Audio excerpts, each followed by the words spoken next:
So the readings for today were about the settling of the West. And according to Foner, the West was seen as a place for opportunity for people who wanted to improve their way of life.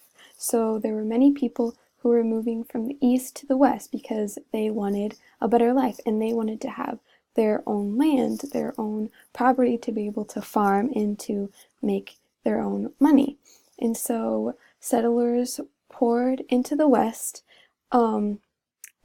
some of them, most of them, because of promotional literature promising easy access to the land. So like this one, that is a promotional pamphlet about the state of Iowa and Nebraska.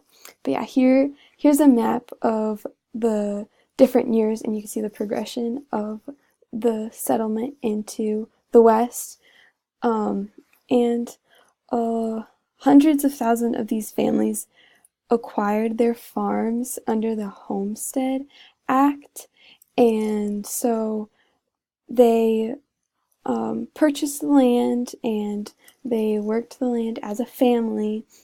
And this was a time of great agricultural development, and it wasn't just with agriculture but also with cattle. And also in the West there were big corporations that started to form, like the Southern Pacific Railroad.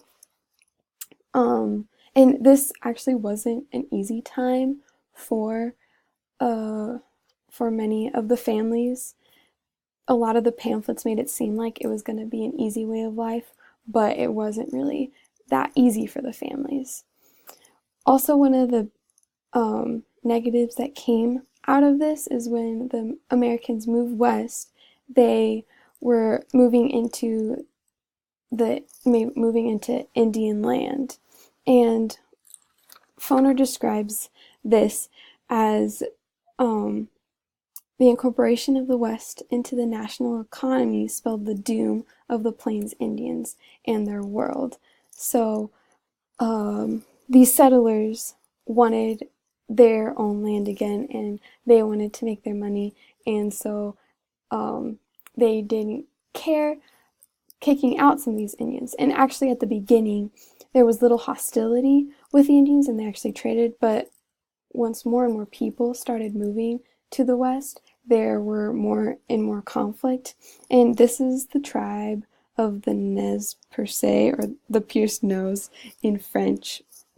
And this is a quote from their chief, Joseph, and it says, "Treat all men alike, give them the same law, let me be a free man, free to travel, free to stop, free to work, free to trade where I choose, free to think and talk and act for myself."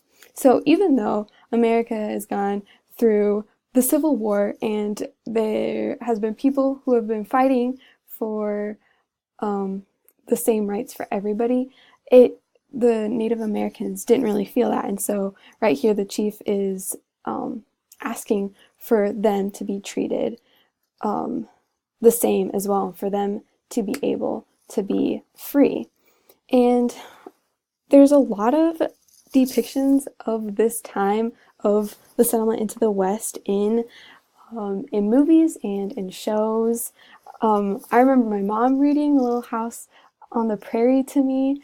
But yeah, a lot of these movies and shows didn't really depict what the real West was, because this was a time that was very hard for families who were moving out west, and there was a lot of conflict between the settlers and the Indians.